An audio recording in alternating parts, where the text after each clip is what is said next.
공수처가 구치소에 수감 중인 윤 대통령에 대한 3차 강제 구인 시도와 함께 대통령 관저 등에 대한 압수수색에도 나섰습니다. 국회에선 윤석열 정부 내란 혐의 국정조사 1차 청문회를 열고 윤 대통령 등 7명에 대한 동행 명령장을 발부했습니다. 오늘은 손수호 변호사, 서정빈 변호사와 함께하겠습니다. 어서 오십시오. 안녕하십니까? 네, 안녕하십니까? 자, 어제 이 시간대 저희가 윤 대통령 탄핵 심판 상황 전해드렸는데 어제 변론 기일이 끝난 뒤 공수처가 서울구치소를 찾아서 윤 대통령에 대한 강제 구인을 또 시도했지만 이게 안 됐더라고요. 어떻게 된 상황이었나요? 네, 어제 윤 대통령이 사상 최초로 예. 헌법재판소에 가서 직접 변론을 했습니다. 그리고 그 내용도 여러 가지 정치적으로도 또한 법적으로도 큰 의미가 있는 발언들을 내놓았는데 그 후에 다시 서울구치소로 돌아가리라고 다 생각을 했죠. 왜냐하면 헌법재판 절차에서는 이제 피청구인으로서 절차에 임했던 것이고, 하지만 그것과 또 병행해서 현재 구속된 상태인 피의자입니다.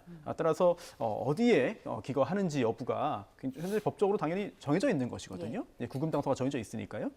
그런 상황에서 서울구치소로 돌아가리라고 생각을 하고 공수처도 다시 한번 구인 절차에 나서려고 했습니다만 좀 알던 사람이 많지 않았던 것 같습니다. 그래서 병원으로, 군병원으로 가면서 결국은 공수처의 구인 시도가 이번에도 이루어지지 못했습니다. 자, 오동훈 공수처장이 오늘 출근길에서 윤 대통령 수사 상황에 대한 입장을 내기도 했는데요. 이 부분 들어보고 계속해서 이야기 나눠보겠습니다. 오늘 강제구인 시도하겠습니다. 지금 여러 가지 지금 구속영장 심사에 지금 소환에 불응하고 있어서 불가피하게 강제구인에 나서고 있습니다. 공수처가 미리 인지한 건 아닌데 약간 지금 숨바꼭질 비슷하게 되어 있는데 저희들은 그 사실을 알고 병원까지 찾아가는 것은 여러 가지 인권 차원에서 맞지 않다고 생각해서 어제 우리 수사진이 밤 9시까지 그 구인을 위해서 기다렸고 그다음에 또 그 시간 이후에 우리 구치소에 도착한 것으로 알고 있습니다. 그래서 그러한 점에 대해서는 매우 유감스럽게 생각합니다. 네, 오늘도 강제구인 시도하겠다라는 의지를 다시 한번 드러냈던 오동훈 공수처장이었는데 지금 계속해서 대통령이 공수처의 출석 요구에는 불응하고 있는 상황이잖아요. 만약에 출석을 한다고 해도 분명히 묵비권을 행사할 게 뻔한 그런 상황이기도 한데 강제구인해도 실효성 없는 거 아니냐 이런 얘기 나오고 있거든요. 사실 대부분 의견은 그렇게 보고 있는 것 같습니다. 예. 피의자 신문과 관련해서는 사실상 출석 거부든 혹은 진술 거부권의 행사 등 실효성이 없을 것이다 보는 게 대부분의 견해이기도 하고, 그렇다면 아예 이런 시도 자체를 안 할 것인가를 생각해 보면 공수처 입장에서는 일단 지금까지 했던 것처럼 시도는 계속할 필요가 있다라고 보여집니다. 왜냐하면 이제 윤 대통령 같은 경우에는 추후에 구속 기간 중이라면은 구속 적부심을 또 청구를 할 수가 있고, 또 이후에 기소가 된 후라고 한다면 또 보석 청구 같은 것들을 할 수가 있습니다. 근데 그 상황에서 공수처 입장에서는 구속의 필요성을 또 주장을 해야 되는데 이런 식으로 그런 피의자 신문 조사를 계속 시도를 하면서 거기에 불응을 했다. 이런 태도들을 계속 축적을 시키면서 추후에 있을 그런 절차에서 이런 사정들을 봤을 때 증거 인멸의 우려가 있다라는 점을 강조할 수 있는 그런 부분들이 있습니다. 또 나아가서는 정식 재판에서도 마찬가지로 이런 여러 번의 조사 시도가 있었지만 정당한 이유 없이 출석을 거부하거나 혹은 묵비권을 행사했다. 그렇기 때문에 이 점은 양형에 있어서 참작이 돼야 된다라는 식의 주장도 가능합니다. 이런 여러 가지 의미가 아직까지 남아있기 때문에 오늘도 마찬가지지만 앞으로도 당분간은 시도는 계속되지 않을까 생각이 됩니다. 네, 윤 대통령에 대한 강제 구인, 전현직 대통령 통틀어서 처음이라고 하는데 법적 근거는 어떻게 되나요? 네, 근거가 있긴 합니다. 그런데 이 근거라는 게 법령에 있느냐, 즉 법문에 가능하다고 적혀 있느냐라고 한다면 그렇지는 않아요. 하지만 과거 판례가 있습니다. 선례가 있기 때문에 이 사건 당시에 대법원의 판단이 계속 유효하다면 이번에도 가능하다라고 공수처가 보고 있는 것 같은데요. 2011년입니다. 2011년에 당시 국가보안법 위반 혐의로 수사를 받던 피의자 3명이 있었는데 이들에 대해서 구속영장이 발부됐어요. 그런데 서울구치소에 있었습니다.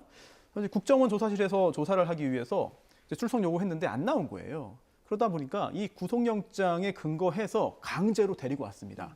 강제로 데리고 왔는데 또 조사가 이제 이루어진 거죠. 그런데 추후에 구속영장을 가지고 나를 강제로 데려간 것은 구인한 것은 이거는 적법하지 못하다라고 주장을 하면서 준항고를 제기했습니다. 그리고 근데 준항고를 제기했습니다만 여기서는 이기지 못했어요. 하지만 다시 한번 재항고에서 대법원까지 갔는데 대법원에서 구속영장의 효력에 의해서 구인할 수 있다라는 취지의 판단을 했습니다. 왜냐하면 이 구속영장이라고 하는 것이 일단 다른 곳으로 가지 못하게 이제 붙잡아 두는 그런 효력도 있고 기능도 있습니다만, 하지만 이 수사기관이 이제 수사기관에 의해서 구속된 경우에 이게 수사를 받는 거잖아요. 수사를 위해서 한 거잖아요. 그렇기 때문에 그 구속기간 범위 내에서는 피의자 신문 등의 방법으로 조사하는 것도 예정되어 있다라고 본 거죠. 이렇게 예정되어 있는 상황에서 적법하게 구금된 피해자가 나오지 않으면, 출석 요구에 응하지 않으면 구속영장의 효력에 의해서 조사실로 구인할 수 있다.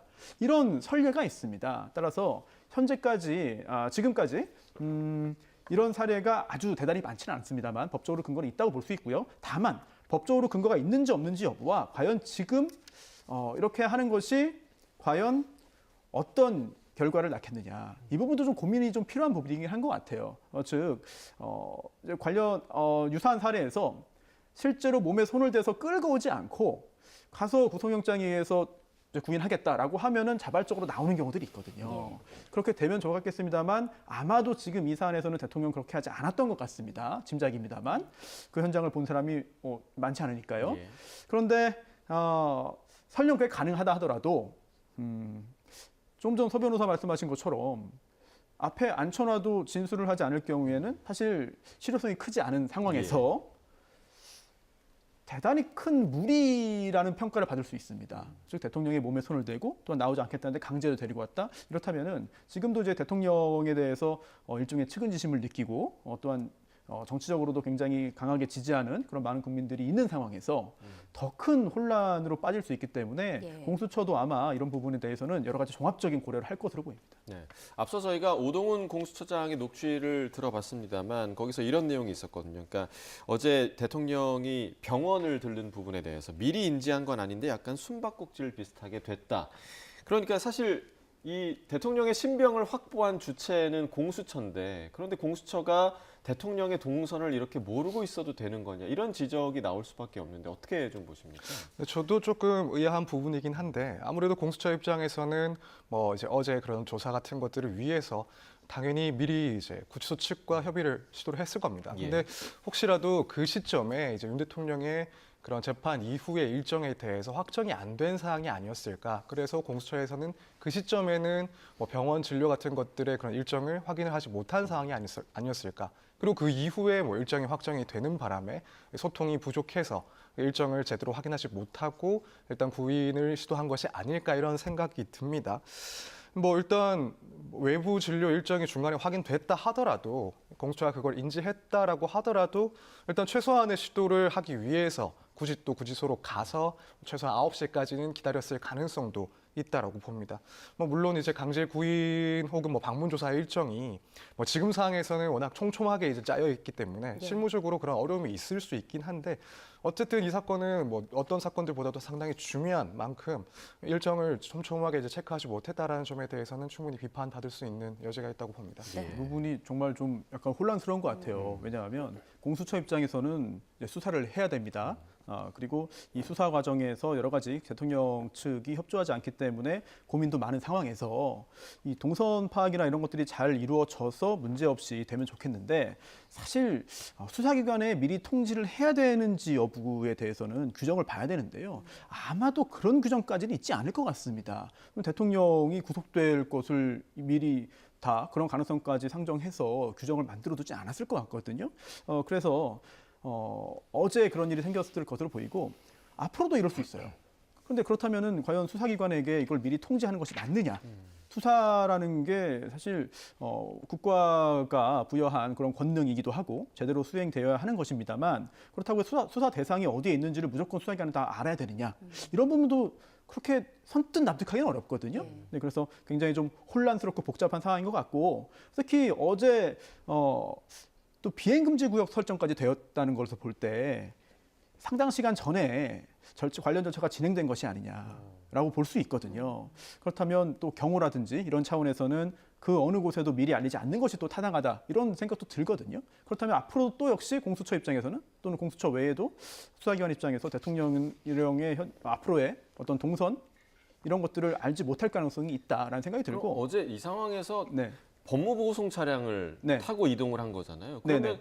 법무부 쪽에도 통보가 돼야 되는 거 아닙니까? 맞습니다. 그런데 그것도 역시 같은 이치인 것 같아요. 왜냐하면 뭐 교정 당국이니까 당연히 이제 예. 법무부에서 다 관장을 하고 그런 내용들은 다 보고가 들어가고 이제 인지가 됐겠죠. 하지만 법무부에서 공수처에게 그러한 이 대통령에 관련된 사항을 과연 통지를 해야 된다는 규정이 있느냐? 만약에 규정이 있으면 통지를 해야 되는 것이죠. 안 하면 안 되는 것이고. 다만 규정이 없는 가운데서 통지를 한다면 그 통지한 행위 자체가 또 법적으로 논란을 일으킬 수 있습니다.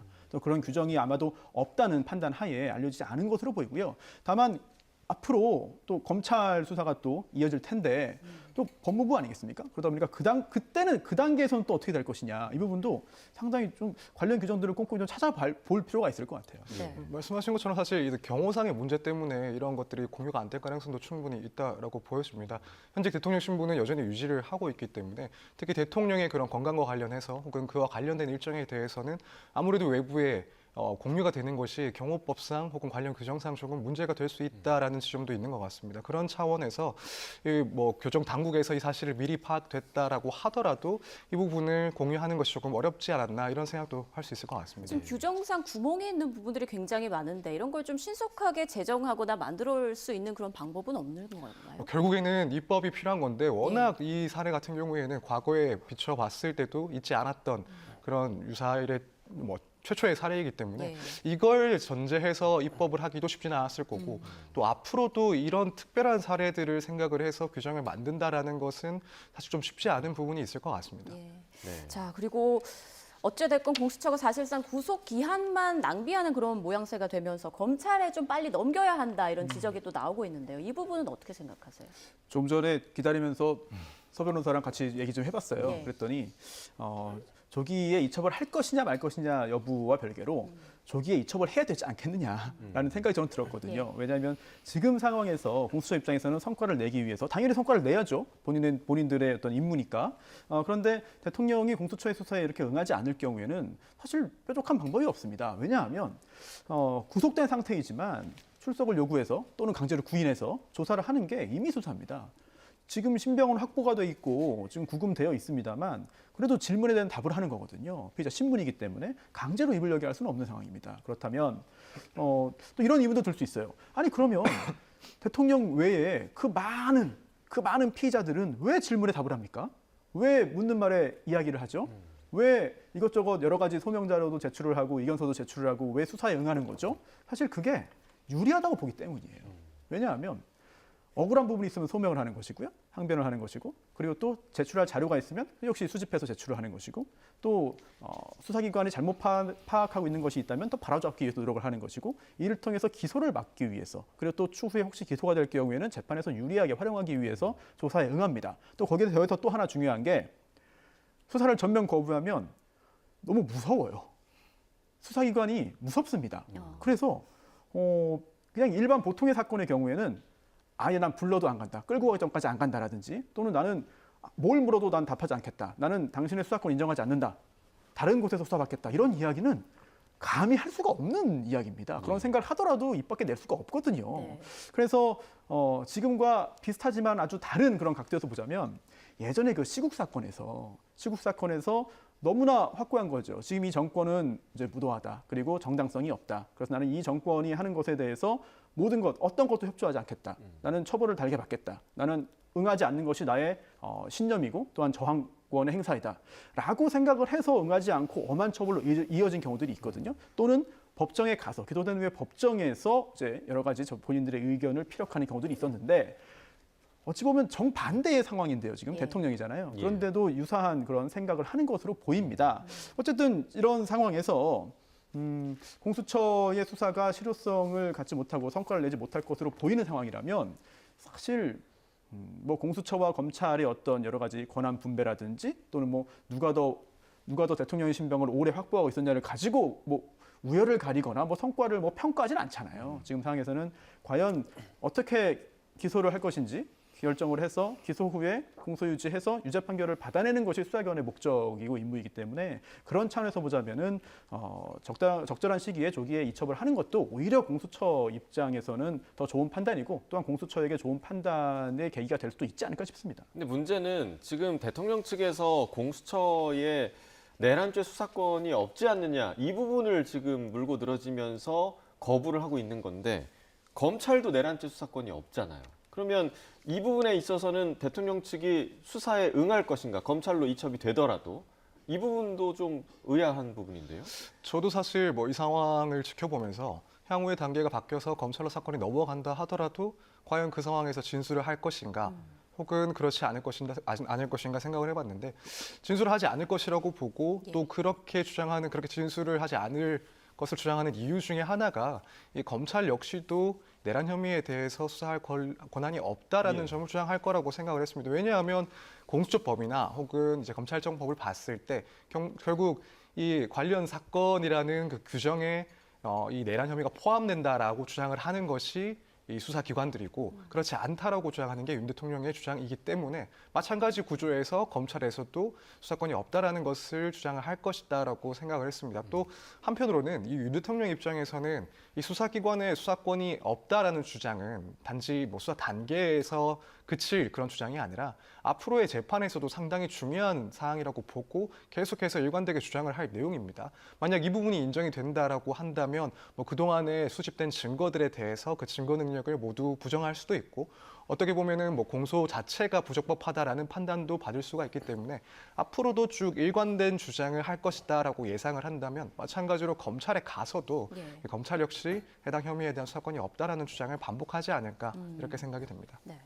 자, 윤 대통령 어제 헌법재판소 변론기일 출석을 시작으로 앞으로 가능하면 모든 기일에 참석하겠다 이런 뜻을 밝혔는데 한편에서는 대통령이 원하는 자리에 이렇게 골라서 출석하는 게 아니냐 또 이런 비판이 있더라고요. 네, 지금 원하는 자리에 골라서 응하고 있죠. 그런데 정치적으로는 비난할 수 있고 또한 누군가는 강하게 지적을 할 수 있겠습니다만 법적으로는 문제라고 볼 수는 없습니다. 왜냐하면 물론 그의 그러한 선택에 따르는 불이익이 있다면은 대통령이 감당할 몫이 되겠습니다만 현재까지는 저렇게 헌법재판소에만 모습을 비치고 나머지 뭐 수사라든지 또는 국회라든지 이런 것에는 응하지 않는 것들은 법적으로는 문제가 없습니다.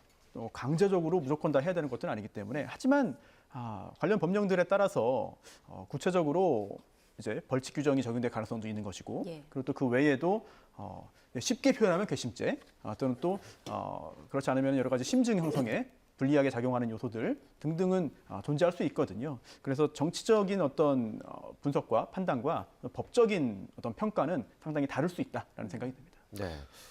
자, 공수처가 앞서 그 윤 대통령에 대해서 비변호인 접견 금지 조치를 취하기도 했는데 어제는 수신 발신 금지 결정서를 서울구치소에 보냈다 이렇게 밝혔거든요. 이거는 어떤 의미로 좀 해석을 해야 될까요? 일단 형사소송법상 이제 수사기관은 이러한 처분을 할 수가 있습니다. 그래서 최대한으로 제한을 한다면 변호사 외와는 다른 일반인들과는 모든 그런 접견을 금지하거나 서신을 수발신하는 것을 다 금지를 할 수가 있습니다. 그리고 그 이유는 결국에는 증거의 인멸, 그런 우려가 있다라고 판단될 때 이런 조치를 취할 수가 있는 겁니다. 결국 공수처에서는 지금 윤 대통령이 이렇게 외부와의 그런 접견이나 혹은 서신들을 주고 받을 경우에 이 관련 사건에서 그 증거를 인멸할 우려가 있다, 이럴 가능성이 무척 높다라고 판단을 하고 있는 상황이라고 볼 수가 있습니다. 아무래도 윤 대통령 같은 경우에는 지금 이 내란 혐의에서도 우두머리라고 일단은 파악을 하고 있고 그러다 보니 비록 지금 직무가 정지되어 있는 상황이긴 하지만 관련자들, 현재 수사 진행 중인 관련자든 혹은 그렇지는 않더라도 이러한 사실에 대해서 알고 있는 관련자들에 대해서도 분명히 영향력을 행사해서 진술을 번복시키거나 혹은 왜곡시킬 우려가 있다 이렇게 판단을 해서 결국 이런 조치를 취한 것으로 보이고 이러한 처분이 나오는 경우가 많지는 않은데 전면적으로 이렇게 금지하는 경우가 많지는 않은데 나오는 경우는 대부분 이제 공범자가 다수 혹은 조직적인 그런 범죄 형태일 경우에 이런 조치들이 취해지곤 합니다. 그래서 이런 증거인멸 우려 때문에 결국 공수처에서 이런 처분을 내렸다라고 생각하시면 될 것 같습니다. 네, 서 변호사님께서 이런 경우가 많지는 않다라고 언급을 해주셨는데 그렇다 보니까 윤 대통령에 대해서만 유독 압박이 좀 심한 거 아니냐 일각에서 이런 목소리도 있더라고요. 예전 과거 사례와 비교했을 때는 좀 어떤가요? 네, 그런 이야기가 충분히 나올 수 있죠. 예. 왜냐하면 수사를 받고 재판을 받는 사람이 어마어마하게 많은데 이제 대통령들과 비교를 하면 좋지 않을까 싶습니다.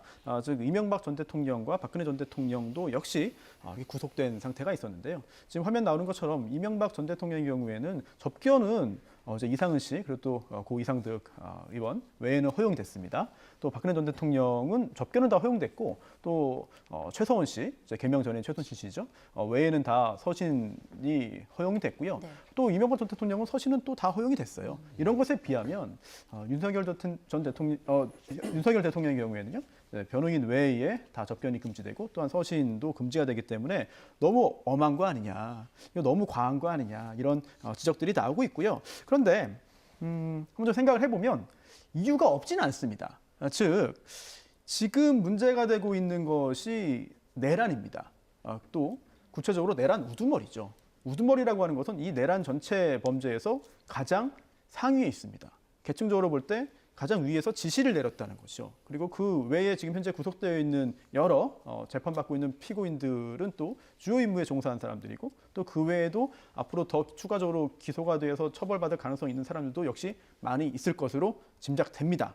그런 상황에서 양측 방향에서 봐야 될 것 같아요. 우선 대통령 입장에서는 본인의 책임을 줄이기 위해서 다른 사람들, 관련자들에게 일종의 압력 등을 행사할 가능성이 있겠고요. 그리고 또 누군가 앞장서서 구속되어 있지 않은 상태에서 중간 역할을 할 수도 있습니다. 이런 우려가 있기 때문에 좀 일견 과해 보입니다만 이렇게 엄격한 조치를 취한 것이 아닌가 싶고요. 또 하나 중요한 것은 혐의 사실뿐만 아니라 현재 수사에 응하고 있는 윤 대통령의 태도입니다. 모든 것을 부인하고 있어요. 그리고 제가 판단을 할 수 있는 영역은 아닙니다만 현재까지 드러난 여러 가지 객관적인 증거들 또한 다른 공범 혐의를 받고 있는 사람들의 진술과 배치되는 이야기들을 계속해서 강력하게 하고 있습니다. 이런 것들을 볼 때 증거가 인멸될 가능성, 이거를 접견과 서신 수발을 계속해서 풀어줄 경우에는 문제가 생길 수 있다라는 판단을 한 것으로 보이고요. 또 하나가 차이가 있습니다. 두 전직 대통령 사례 봤잖아요. 예. 윤 대통령은 현직입니다. 그렇기 때문에 비록 이제 권한 행사가 정지되어 있습니다만 현직 대통령이에요. 이런 측면들까지 고려해서 보다 더 엄격해 보이는 그런 조치들을 취한 것으로 짐작됩니다. 아니 그런데 현직 대통령이기 때문에 여전히 이제 경호가 이루어지잖아요. 이런 게 모든 게 금지가 돼도 경호처 직원들을 통해서 뭐 주변인들과의 소통을 한다거나 이런 가능성도 있지 않나요? 사실 지금 구금 장소에 이제 경호 인력이 함께 있지는 않고요. 네. 이제 거리가 있고 그리고 또 이제 교정 인력 외에 대통령과 경호 인력만 함께 있는 그런 시간은 없을 겁니다. 그런 시간들은 허용되지 않을 것으로 보이기 때문에 경호처를 통한 여러 가지 증거인멸이라든지 또는 기타 진술과 증언에 대한 방향 설정의 어떤 입장 교환이라든지 이런 것들 가능성은 그렇게 높아 보이지는 않고요. 따라서 지금 현재 그 접견 그리고 또 서신 관련된 제한 조치만으로도 충분하다 이렇게 보는 것 같습니다. 네. 자, 현재 이제 국회에서는 윤석열 정부 비상계엄 선포를 통한 내란 혐의 국정조사 1차 청문회가 지금 진행이 되고 있는 그런 상황인데, 자, 이 자리에서 윤 대통령을 상대로 동행명령장이 발부됐습니다. 오늘 오후 2시까지 청문회에 참석을 해라, 이런 명령장이었는데 이게 좀 강제성이 있는 겁니까? 사실 간접적으로는 강제성이 있다라고 할 수 있긴 합니다. 물론 이제 이 명령장을 가지고 실제로 물리력을 행사해서 데리고 올 수 있는지에 대해서는 조금 의문이 있습니다. 그리고 아무래도 현직 대통령이다 보니까 그렇게 강제력을 실질적으로 행사하는 것은 사실상 불가능하다라고 보고, 다만 이제 간접적으로 이렇게 동행 명령장이 발부가 됐는데도 여기에 응하지 않을 경우에는 거부를 할 경우 5년 이하의 징역에 처할 수 있다라는 규정이 있습니다. 예. 그래서 윤 대통령의 경우에도 이런 처벌 규정에 해당이 된다라는 그런 의견들이 나올 수 있는데, 다만 이제 실제로 이게 얼마나 효과가 있을지에 대해서는 조금 의문이 있습니다. 당연히 윤 대통령 측에서는 이런 동행 명령장에 대해서 거부를 할 건데, 이제 그 이유와 관련해서 현재 형사 사건이나 혹은 탄핵 심판이 상당히 촘촘하게 진행이 되고 있어서 이걸 이유로 국회에 응할 그런 여력이 되지 않는다라는 주장을 할 수가 있고 이건 또 일면 정당한 이유라고 보여질 수가 있습니다. 그렇다면은 동행 명령을 거부한다 하더라도 결국에는 처벌이 가능하다라고 보기엔 조금 어려운 점이 있지 않나. 그래서 실효성 측면에서 봤을 때는 사실은 큰 의미가 없는 그런 절차가 아닐까 개인적으로 생각을 하고 있습니다. 지금도 영상에 나오고 있죠. 안규백 위원장이죠. 지금 동행명령장을 주고 있는데 네. 저 절차가 어떤 거냐면 지금 서 변호사께서 이제 자세히 설명해 주신 그런 규정들이 국회에서의 증언감정 등에 관한 법률에 있습니다. 그리고 지금 문제되는 게 국정조사이기 때문에 국정조사의 증언 관련해서도 이 법률이 적용되는데 이 증인에 대한 동행명령 규정 보면 이게 일단 국회 사무처 소속 공무원에게 이거를 전달하고 이걸 집행하도록 해요. 그런데 지금 현재 대통령이 구치소에 있지 않습니까? 그렇다면 그럼 국회 직원이 어떻게 저걸 전달하느냐, 동행명령장을 어떻게 제시하느냐, 이럴 경우에 또 규정들이 있습니다. 왜냐하면 국회에 나와서 증언을 해야 되는 증인이 교도소에 있거나 또는 뭐 구치소에 있는 경우들, 뭐 군교도소, 군구치소 포함해서 이런 경우들이 꽤 있거든요. 이렇게 수감 증인 증인에 대해서는 국회 사무처 소속 공무원이 위임을 해가지고 교도 관리가 하도록 되어 있습니다. 예. 그래서 그런 절차를 오늘 이제 밟을 것으로 보이는데 다만 좀 전 이제 잘 짚어주신 것처럼 과연 나오겠느냐, 나오지 않겠죠. 예. 다만 저런 절차를 취하는 것 자체는 그동안 많은 경우에 또 봤을 겁니다. 나오지 않는다 하더라도 저렇게 증언을 해야 한다는 그런 필요성을 강력하게 보여주고 그리고 또 국민들이 보시기에도 국회의 절차에 응하지 않는구나, 응하지 않고 있다라는 부분들을 또 강하게 보여줄 수 있거든요. 그런 부분들까지 고려를 해서 오늘 동행명령장을 이제 발부한 것으로 보입니다. 네. 자, 이렇게 내란 혐의 진상규명을 위한 국회 첫 청문회에서 핵심 증인들이 줄줄이 불출석하면서 맹탕 청문회에 그칠 것이다 이런 우려의 목소리가 나오고 있는데요. 이상민 전 행정안전부 장관은 출석을 했습니다. 그런데 증언을 거부했습니다. 관련 화면 보고 오시죠. 국회 계엄 해제 직후에 계엄이 지속되던 2시간 동안 어디 가서 뭐 하셨습니까? 증언하지 않겠습니다. 누구 만나셨습니까? 증언하지 않겠습니다. 12월 3일 23시 37분 소방청장에게 전화로 언론사 단전 단수 조치 지시한 바 있죠? 증언하지 않겠습니다. 오늘 이 자리에서 진술하지 않는 것은 역사에 끝까지 내란 속의 윤석열의 오른팔로 남겠다라는 선언을 하는 겁니다. 동의하십니까, 이상민 증인? 결코 동의할 수 없습니다. 네, 저렇게 청문회에서 증언을 거부하겠습니다라고 이제 반복해서 말하는 걸 잘 본 적이 없는 것 같은데요. 어떤 해석을 나올 수 있는 건가요? 일단 법적으로 보자면 증언에 대해서 거부할 수 있는 입장이긴 합니다. 예.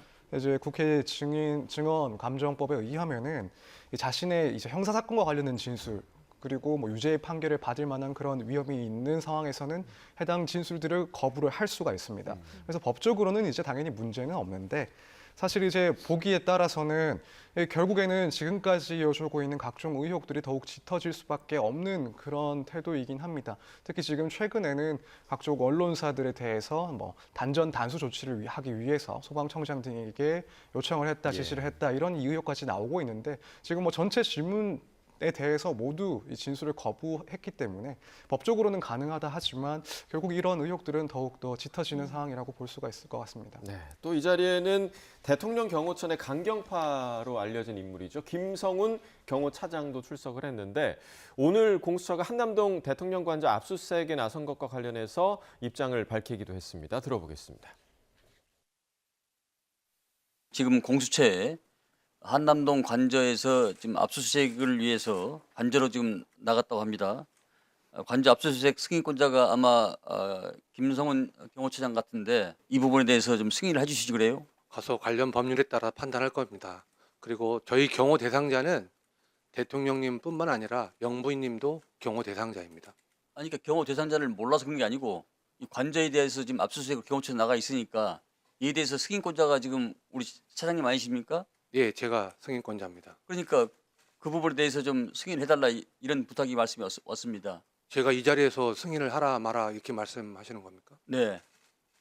제가 돌아가서 관련 법률 검토하고 판단하겠습니다. 자, 뭐 법률에 따라 판단하겠다. 뭐 이건 사실 원론적인 입장인 인데 이후에 좀 어떤 상황이 전개될까요? 사실 형사소송법 110조, 111조는 거의 한 50일 가까이 전 국민이 수없이 들어본 것 같습니다. 특히 지금 함께 뉴스 방송 시청하시는 분들 입장에서는 뭐 저보다 더 잘 아실 것 같은데요. 예. 특히나 지금 진행자께서 언급하신 법률에 따라 하겠다. 처음에는 이 경호처의 이런 입장들에 대해서 약간 좀 혼란이 있었어요. 왜냐하면 기대도 있었습니다. 법률에 따라 한다고 했으니까 혹시 승인하는 거 아니냐. 적법한 절차에 따라서 진행하겠다고 했으니까 혹시 승인하는 거 아니냐라고 예. 봤습니다만 지금까지 그런 적이 없었고 또한 지금 이 사안 관련해서도 그런 기대는 하기 힘들어 보입니다. 예. 따라서 앞으로도 계속해서 이런 일이 반복될 것으로 보이고 사실 이 문제가 지난 박근혜 전 대통령 수사 당시에서도 그때 현직일 당시에 그때도 문제가 됐습니다. 그때는 청와대였죠.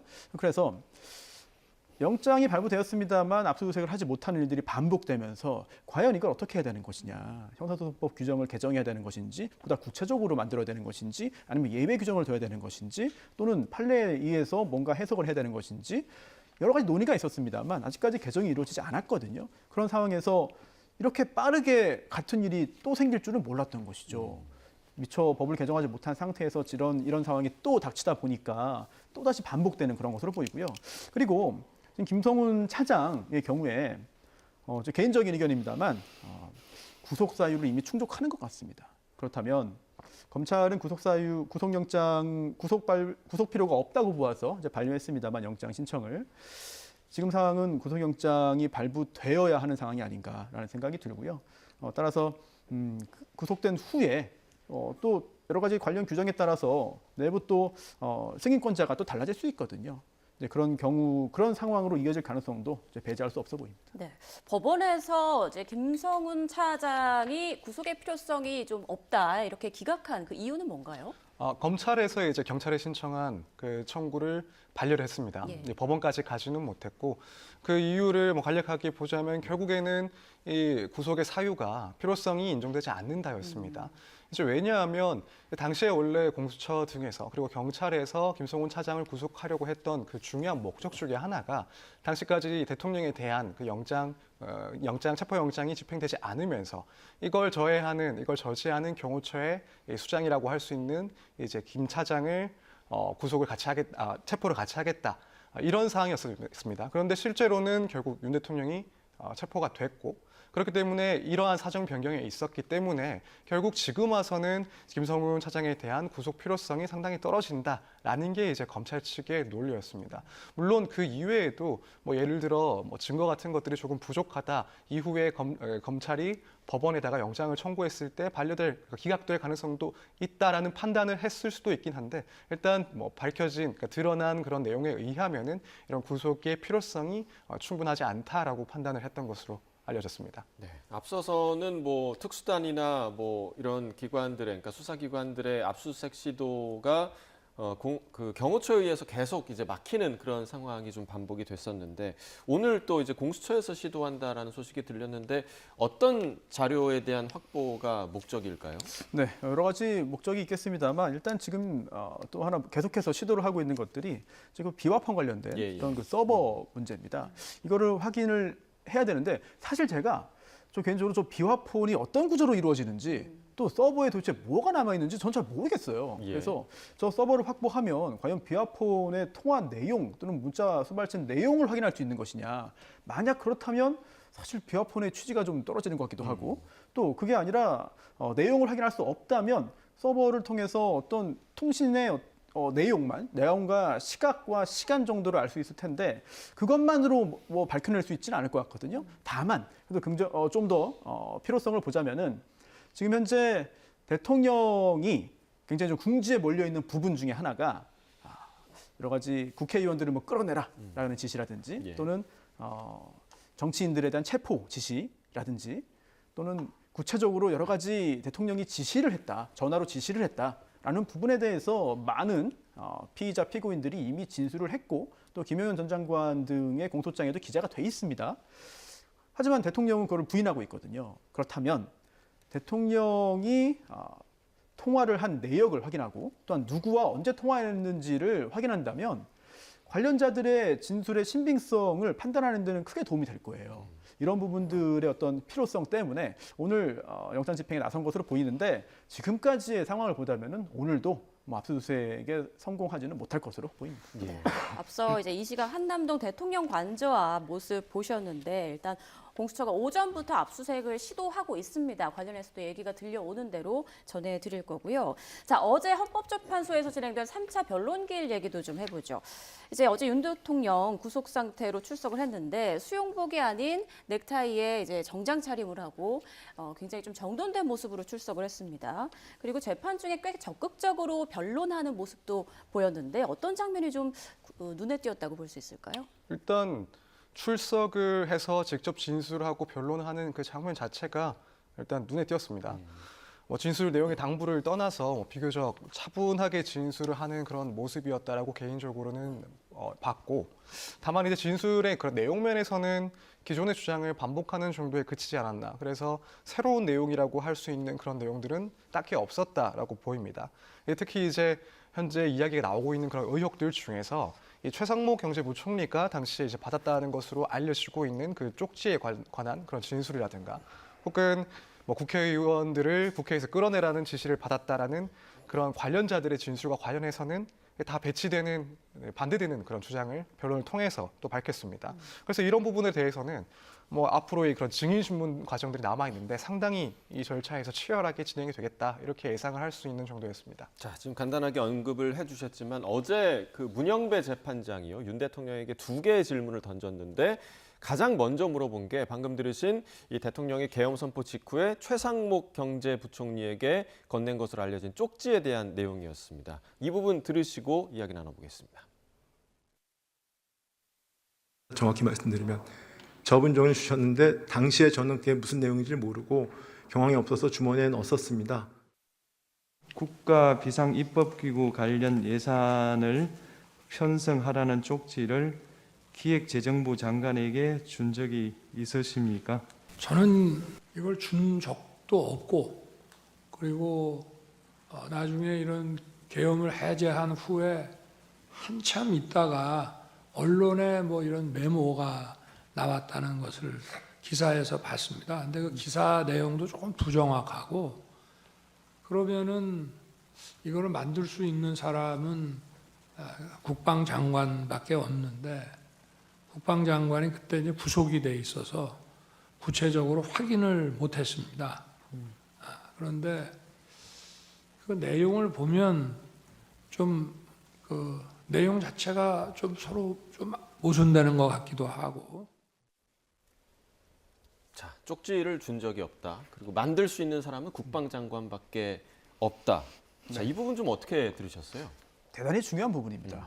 그리고 어찌 보면은 대통령이 파면될지 여부를 정말 판가름할 수 있는 대단히 중요한 부분이고, 이 부분에 대해서 대통령 측이 제대로 반박하지 못한다면 파면 결정을 피할 수가 없습니다. 그 정도로 핵심적인 부분인데요.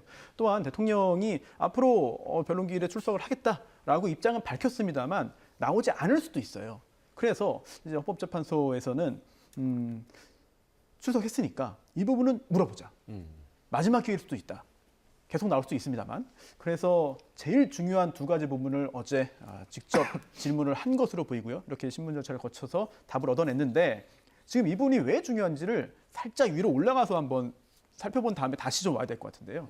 지금 대통령에 대한 파면 여부를 가리는 거잖아요. 헌법재판소에서. 그런데 우리 법상 보면은 이 헌법과 법률을 위반해야 됩니다. 그리고 또 단순한 헌법 법률 위반뿐만 아니라 중대한 위반이어야 돼요.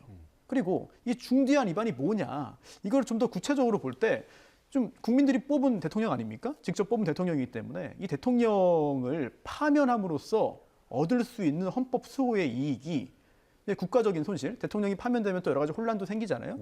그걸 압도할 정도로 커야 된다. 그런 경우에만 파면된다. 엄격한 기준을 두고 있습니다. 그렇기 때문에 노무현 전 대통령의 경우에도 이제 헌법법률 위반이 인정됐습니다만 파면되지 않았던 거거든요. 그래서 지금 이 질문이 문제되는 이유는 바로 삼권 분립 때문입니다.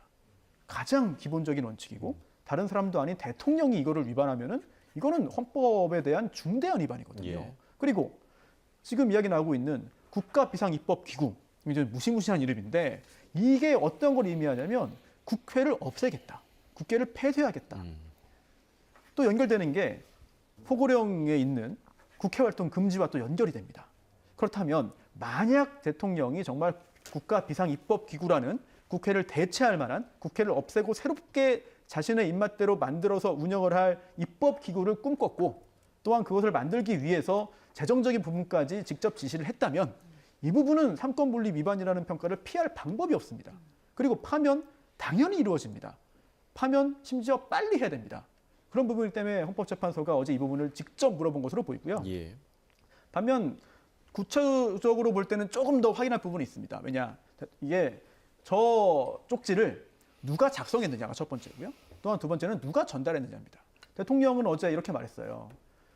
직접 본인이 작성했다는 얘기 안 했습니다. 그러면서 김용현 전 장관이 만들 수 있다. 만들 수 있는 사람은 김용현 뿐이다. 라고 말을 했는데 구속돼 있어서 확인을 못했다. 예. 라고 하면서 약간의 여지를 두고 앞으로 있을 증인신문이라든지 기타 여러 가지 좀 추후에 움직일 만한 공간을 좀 만들어둔 것 같습니다. 이 말은 곧 내가 작성한 건 아니다라는 거예요. 일단 여기서 방어를 한번 했고요. 두 번째는 전달인데요. 전달도 최상목 권한대행의 이야기를 보면은 대통령이 직접 준 건 아닙니다. 대통령이 누군가에게 전달하라고 해서 옆에 있던 전달자로부터 받았다고 이야기를 했습니다. 예. 물론 그거를 종합적으로 볼 때는 대통령이 전달했다라고 보도가 되는 것도 있습니다만 엄밀히 나누어 보면은 전달 행위를 한 거는 대통령은 아니에요. 하지만 그것도 이제 이렇게 반박할 수 있죠. 종합해 보면 대통령이 작성하라고 시켜서 작성을 했다. 또는 작성해서 올라온 보고안을 승인을 했다. 결재를 했다. 그리고 전달도 대통령이 전달하라고 시켜서 전달이 된 거다. 또는 대통령이 전달된 것을 보고 승인했다, 묵인했다, 용인했다. 이러면 구체적인 어떤 행위를 따지기 전에 대통령이 작성을 해서 전달했다고 보는 게 틀린 말이 아니거든요. 이런 부분들 때문에 어제 대단히 중요한 쟁점이었고 대통령이 어제 내놓은 이야기들이 앞으로도 헌법재판소의 판단에 큰 영향을 줄 겁니다. 네, 이 쪽지가 왜 그렇게 중요한지 지금 손 변호사님께서 짚어주셨는데 그런데 김용현 전 장관 측 변호인단에서는 쪽지 속 비상입법기구는 국회 대체와 전혀 무관하다 이런 입장을 펼치고 있고 또 쪽지를 쓴 게 김용현 전 장관이다 이런 입장을 밝히지 않았습니까? 이런 내용이 헌재 심판에 헌재 판단에 좀 변수가 될 수 있을까요? 네, 그럴 수 있습니다. 일단 내용을 종합하면은 결국에는 윤 대통령이 주장을 하고 있는 내용과 거의 동일하다라고 평가를 할 수 있기 때문에 이제 향후에 증인신문 과정에서 이 부분에서는 국회 측이나 혹은 윤 대통령 측에서 상당히 공방이 오갈 것으로 보입니다. 우선 그 김 전 장관이 이야기하는 바로는 직접 이 쪽지를 작성한 것이 맞다라고 해서 윤 대통령이 어쨌든 관여하지 않았다는 취지로 이야기를 하고 있고 이제 그 내용에 대해서 여기서 말하는 그런 비상입법 기구라는 것은 국회를 대체하는 그런 기구를 말하는 것이 아니다.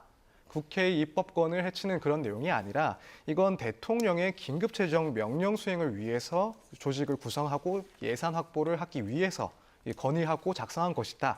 라는 것입니다. 그러니까 이게 여기서 말하는 긴급재정명령이라는 것은 이제 헌법상 조금 간략하게 말씀드리면 이제 대통령이 중대한 재정 경제상의 문제가 있을 때 위기가 발생했을 때 국가의 안전 보장 등을 위해서 또 긴급한 조치가 필요하다고 판단될 때 여기다 국회는 또 기다릴 여유가 없을 때 이때 재정이나 경제에 관해서 법률적인 효력을 갖는 명령을 발할 수 있다라는 그런 내용의 규정입니다. 그래서 지금 여기 적혀 있는 그 내용은 비상입법기구라는 것, 그것은 국회를 대체하기 위한 기구가 아니라 이런 대통령이 재정과 관련해서 경제와 관련해서 내릴 수 있는 조치 그리고 그 기구를 말하는 것이기 때문에 여기에 대해서는 뭐 지금 국회 측의 주장이 의미가 없다 혹은 검찰 측의 주장이 틀렸다 이런 이야기를 하고 있는 것입니다. 그래서 결국 종합을 하자면 윤 대통령이 주장하는 바와 거의 일맥상통한 내용으로 계속 이런 의견을 밝히고 있다라고 볼 수가 있습니다. 예, 내일 그 4차 변론길에 김용현 전 국방부 장관이 첫 번째 증인으로 출석을 하기 때문에 아마 이 부분과 관련한 집중적인 증인 신문이 이뤄질 것으로 보이고요. 자, 3차 변론 자리에서, 그러니까 어제 3차 변론 자리에서는 계엄 선포 당시에 국회 CCTV 영상 등이 증거로 재생이 됐습니다. 자, 문영배 재판장의 두 번째 질문, 이 영상과 관련한 내용이었는데요. 듣고 오겠습니다. 이진우 수방사령관, 곽종건 특전사령관에게 계엄 선포 후 계엄 해제 결의를 위해 국회에 모인 국회의원들을 끌어내라고 지시한 적이 있으십니까? 없습니다. 네. 네, 그러면 마치겠습니다. 진술만 가지고 대통령의 진술과 사령관의 진술이 모순되는 경우야 어느 쪽이 더 신뢰감이 있느냐라고 이제 뭐 의문을 갖겠지만 총 들고 그 특전사 군인들이 국회 본청 회의장으로 들어가려고 한 거는 그러면 뭐 총 들고 소풍 나온 겁니까? 그게 말도 안 되는 거짓말이죠. 자, 이 부분에 대해서도 대통령은 그런 적이 없다라고 단호하게 한마디로 얘기를 했는데 사실 그동안 우리가 들었던 여러 사령관들의 증언을 통해서 들었던 것과는 정면으로 좀 배치되는 그런 답변이었습니다. 그렇습니다. 이 부분도 물론 제가 판단하는 입장 아닙니다만 다른 이제 여러 장성들의 진술들이 있잖아요. 예. 그리고 또 경찰청장의 이야기도 있고 그렇기 때문에 헌법재판소에서도 이 부분에 대한 확인이 필요하다고 판단을 한 것 같습니다. 대단히 중요한 부분이에요. 예. 아까 좀 길게 말씀드린 그런 부분과 맞닿아 있는 그런 영역인데 그런데 조금 전 그 질문 내용을 다시 한번 좀 보면은 곱씹어 보면은 계엄 선포 후 계엄 해제 결의를 위해 국회에 모인 국회의원들을 끌어내라고 지시한 적이 있느냐 이런 부분들 여기서 앞부분에 대한 질문이 아니라 끌어내라고 지시한 적이 있냐 앞부분은 영상으로 다 확인되는 거잖아요. 다 국회 해제 결의를 위해서 국회에 모였습니다. 국회의원들이 끌어내라고 지시한 적이 있냐라는 이 부분에 대한 확인인데 여기에 대해서 대통령이 인정을 하면 다른 걸 살펴볼 필요가 없을 정도의 중요한 부분입니다. 그렇기 때문에 대통령 입장에서는 실제로 지시하지 않았을 수도 있는 것이고 또는 지시를 했다 하더라도 어제 직접 질문을 받는 자리에서 지시를 했다고 말을 할 수도 없겠죠. 예. 게다가 어제 저런 질문과 답변은 미리 예정되어 있지도 않았다라고 또 대통령 측에서 또 반발하기도 했었는데 워낙 중요한 사안이다 보니까 어제의 질문이 딱 4글자 없습니다. 단순한 답변입니다만 만약 저 답이 진실이 아니라고 확인이 된다면 네. 이 부분은 대통령 측이 방어하기 굉장히 곤란할 것 같습니다. 네. 자, 이렇게 사실 예. 뭐 내용 같은 걸 봤을 때 방어하기 쉽지 않은 상황인 것은 분명하다라고 보입니다. 그러니까 우리가 어떤 뭐 재판 같은 걸 진행을 할 때 어떤 증인의 증언에 대해서 그것이 거짓이다라고 주장을 할 때는 결국 그런 거짓말을 법정에서 나와서 할 이유가 그런 동기가 무엇이 있는지도 사실상 밝혀져야 됩니다. 그래서 어떠한 이유에서 거짓 증언을 했을 것이다라는 것을 어느 정도까지는 증명을 해야 되는데 사실 지금 사령관들 입장에서는 과연 거짓말로 그런 지시가 있었다라고 주장할 만한 이유가 있는가? 사실 사령관들 입장에서 생각을 해보자면 오히려 윤 대통령이 주장하는 것처럼 그러한 지시가 없었다. 혹은 최소한 질서 유지를 위해서 필요한 것들을 수행하도록 했다. 이런 내용을 말하는 것들이 자기들 형사사건에서는 더 유리할 수가 있습니다. 그렇기 때문에 자기들한테도 불리할 수 있는 국회에 들어가서 국회의원들을 끌어내라는 지시를 받았다라는 진술을 왜 거짓으로 그렇다면 했을 것인가. 여기에 대해서 사실 입증하는 것이 윤 대통령 입장에서는 무척 중요하기도 하고 쉬운 일은 아닐 겁니다. 그렇기 때문에 앞으로 이제 있을 증인신문 과정에서 윤 대통령 측에서는 그 동기, 거짓이라고 한다면 그 거짓말을 한 동기에 대해서 또 상당 부분 할애를 해서 밝히도록 노력을 할 것으로 보입니다. 예. 네, 자 이제 마지막 질문을 드리겠는데요. 어제 윤 대통령 측에선 미리 준비한 PPT 자료로 또 부정선거 의혹을 꺼내 들었습니다. PPT 자료에 이제 빳빳한 투표용지 다발과 관인이 뭉개진 투표지 사진 등이 담겨 있었는데 어떤 주장의 근거로 제시된 건가요? 네, 비상계엄 선포가 적법하기 위해서는 국가 비상사태가 있어야 되시죠. 그런데 그것도 굉장히 좀 엄격하게 해석을 해야 됩니다만 대통령 측의 주장은 이제 민주당 위주의 어떤 연쇄적인 탄핵뿐만 아니라 그동안 있었던 부정선거 여기에 대한 제대로 된 수사가 이루어지지 못하는 것까지도 일종의 국가 비상사태의 증거로 제시를 했습니다. 또한 대통령도 담화에 그런 내용들을 담기도 했었죠. 그러다 보니 직접적으로 부정선거가 존재했는지 여부가 파면 여부를 판가름할 수 있는 것은 아닙니다만 거슬러 올라가 보면은 정말 부정선거 있었을까? 부정선거 말도 안 돼. 부정선거 있었을 것 같은데 지금까지 법원에서 여러 가지 판단 나왔는데 한 번도 인정된 적 없어. 이렇게 여러 가지 설왕설래가 있고 또 의문을 갖는 분도 지금 계시거든요. 그런 상황에서 비상계엄 선포의 타당성과 정당성을 주장하기 위해서 들고 온 이야기고 그리고 또 지금 현재 대통령을 지지하고 옹호하는 분들 중에 상당수가 또 부정선거 주장에 또 동조하고 있거든요. 이런 부분들까지 종합적으로 고려해서 가지고 나온 것이 아닌가 싶습니다. 네, 또 내일 4차 변론기일에는 핵심 증인들도 참석을 하는 만큼 어떤 내용이 나올지 지켜봐야겠습니다. 지금까지 손수호 변호사, 서정빈 변호사와 함께했습니다. 고맙습니다. 고맙습니다.